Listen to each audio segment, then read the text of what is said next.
أعزائي مشاهدي ومحبي قناة شربين في كل مكان، أهلا ومرحبا بكم وجولة جديدة من داخل استاد نادي شربين الرياضي، حيث مباراة شربين الودية الثانية أمام فرسكور في إطار استعدادات نادي شربين لخوض منافسات المجموعة الثالثة لمسابقة القسم الثاني الممتاز به. كابتن أشرف خطاب عضو مجلس إدارة نادي شربين وعضو لجنة الكرة، أهلا بك يا كابتن في قناة شربين. اهلا بكم ومرحبا بك بالمخرج العبقري. قناه جميله وكل شعب شربين بيتفرج عليها، واحنا يهمنا جماهير شربين اللي ان شاء الله تتمتع السنه دي بموسم كويس جدا معانا في كره القدم في الدرجه الاولى ان شاء الله. النهارده المباراة الودية الثانية لنادي شربين أمام فرسكور، شايف النهارده الماتش إزاي يا كابتن؟ ان شاء الله طبعا بنرحب الاول بالكابتن مجدي منسي مدرب حراس مرمى نادي شربين، وهو ان شاء الله راجل مجتهد واضافه قويه جدا للنادي، وان شاء الله يبقى من الحراس مميزين على قد ايه. ان شاء الله المباراه الثانيه النهارده طبعا برضو بنشوف فيها الوجوه الجديده اللي منضمه للنادي، وبنقف على العناصر اللي هتفيد النادي في الموسم القادم. فالمباراه دي تجربه قويه جدا جدا، ومنها برضو طبعا النهارده في 2 حراس مرمى على مستوى عالي، وان شاء الله نشوف منهم اللي احسن فيهم ان شاء الله نضم للفريق. بالتوفيق يا كابتن أشرف. ماشي، شكرا. دكتور محمد أبو سعدة مخطط أحمال نادي شربين واللقاء الثاني الودي أمام فرسكور ومجموعة المستبعدين، النهارده حضرتك عامل لهم برنامج قد إيه يا كابتن؟ هو النهارده ان شاء الله في احماء 15 دقيقه و20 دقيقه تمرينات باليومتريك مع رشاقه.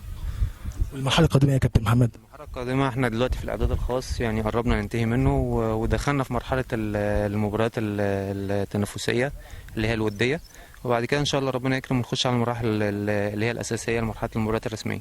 والمعسكر الاسبوع القادم ان شاء الله؟ المعسكر هيحدده الكابتن مصطفى عبد المدير الفني بالاتفاق طبعا مع الجهاز الفني، وان شاء الله يبقى معسكر فيه مباريات كتير عشان الانسجام ما بين الفريق. شكرا كابتن محمد. شكرا.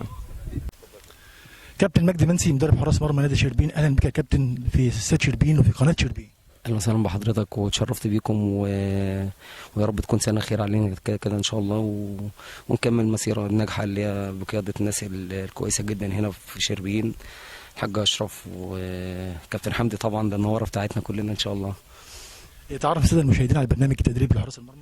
والله الحمد لله احنا بدانا بقالنا دي رابع واحده اللي هي تدريبيه، بادئين الوحده التدريبيه بتاعتنا واحده شاقه شويه، بادئين ريستات وجمبات وتريكات. معايا طبعا ما شاء الله 2 حراس مرمى على اعلى مستوى جدا، طبعا شوقي جون اساسي هنا في شربين ما شاء الله، اضافه كويسه جدا لينا، وطبعا معانا ابو جبل حارس منتخب مصر كره شاطئيه، ومعانا 2 اجوان ما شاء الله هنا رزق ومحمد ناشئين في النادي ما شاء الله ما شاء الله، قاعده ناشئين على اعلى مستوى. وبعدين شربين تعلى اي حد يعني من غير اي حاجه. نعرف المشاهدين مين هو مجدي منسي والسيره الذاتيه بتاعته.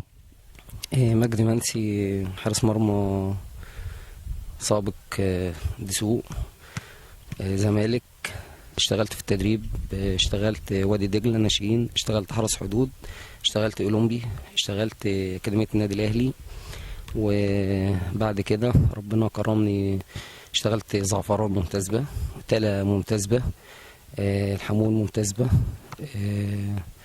اشتغلت هنا برو السنه اللي فاتت منتخب مصر صم وبوك محليا الحمد لله رب العالمين يعني. وطبعا السنه دي طبعا بتشرف باسم المكان العالي قوي قوي قوي قوي نادي شربين، ويا رب اكون اضافه يا رب كده للكيان الكبير باسم نادي شربين ان شاء الله.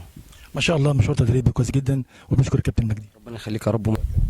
دكتور سمير ابو زيد اخصائي العلاج الطبيعي والتاهيل البدني بنادي شربين، اهلا بك يا دكتور. اهلا بحضرتك يا كابتن حمدي، ومنورين شربين انت والفنان الكبير بتاعنا الاستاذ مسعد بطل، واللي عامل شغل على اعلى مستوى. في غيابات النهارده بالنسبه لماتش فرسكور الودي، في اصابات في الفرقه؟ بفضل الله سبحانه وتعالى ما عندناش اي حاجه، عندنا لاعب واحد بس عنده شويه شد كده في الضمه اللي هو اللاعب بهاء، وان شاء الله يكون موجود في بدايه الاسبوع مع الفرقه ان شاء الله. جهزت صاله الجيم يا كابتن؟ الصاله على اعلى مستوى، والاجهزه العلاج الطبيعي عندنا حته علاج طبيعي ان شاء الله تبقى شغاله كويس جدا الفتره اللي جايه، وعندنا الصاله الثانيه بتاع خاصه بالاعضاء، لكن الصاله اللي معانا هتبقى خاصه بفرق الكوره بس، فرق كره القدم. في استشفاء الاسبوع القادم؟ اكيد ان شاء الله. لا في عندنا مباريات، لكن احنا بنعمل عمليه تقريبا نقول جدوله بالنسبه للشغل، عندنا لعيبه بتدخل ولاعيبه بتخرج، والكابتن طبعا منظم العمل بشكل كويس، لان الحمد لله زي ما انت شايف كده خليه نحل شغاله وموسوعه من كبيره جدا من اللعيبه ان شاء الله. شكرا دكتور. شكرا يا فندم. شكرا كابتن. كابتن محمد سلطان المدرب العام لنادي شربين، اهلا بك يا كابتن محمد. اهلا بك كابتن حمد، اهلا كابتن مسعد، ومنورين النادي ومنورين شربين كلها. استعدادات الفريق الاول لمباراه فرسكور النهارده؟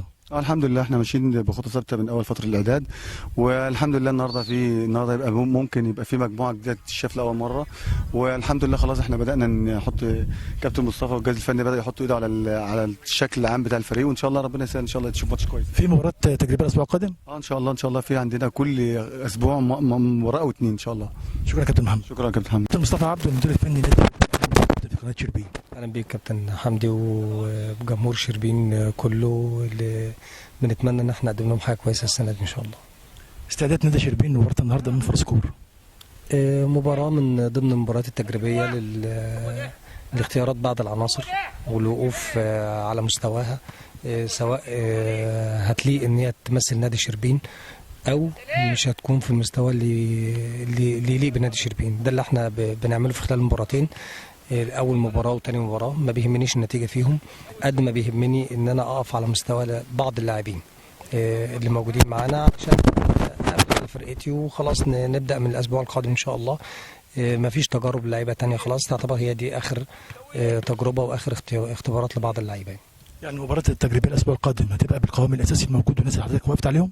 بالظبط كده، هيبقى المجموعه اللي احنا اخترناها المجموعه اللي لسه بنأهلها، لان في لسه عندنا عنصرين او 3 لسه منضمين حديثا للفريق، بنأهلهم بشكل كويس علشان يخشوا مع الفريق ويندمجوا معاه بشكل يضيف للفريق. عندنا مراد رجب وحمد فيصل مش موجودين معانا النهارده في المباراه لانهم لسه يعتبر تاني تمرينه او تالت تمرينه ليهم، فان شاء الله من الاسبوع القادم ان شاء الله هيشهد تواجدهم وتواجد بعض العناصر بشكل كبير وبعدد دقائق اكتر في المباريات عشان يكتسبوا حساسيه المباريات، وكمان يحدث تجانس شويه ما بين اللعيبه الوافده جديده لنادي شربين، لان انت عندك حوالي 10 لاعبين او 11 لاعب مع 12 لاعب موجود، فمحتاج انك تحدث معاهم تجانس، محتاج ماتشات كتير، محتاج تمارين كوره كتير، فده اللي احنا بنحاول نعمله الفتره الجايه ان شاء الله. بالتوفيق يا كابتن مصطفى. شكرا يا محمد. شكرا.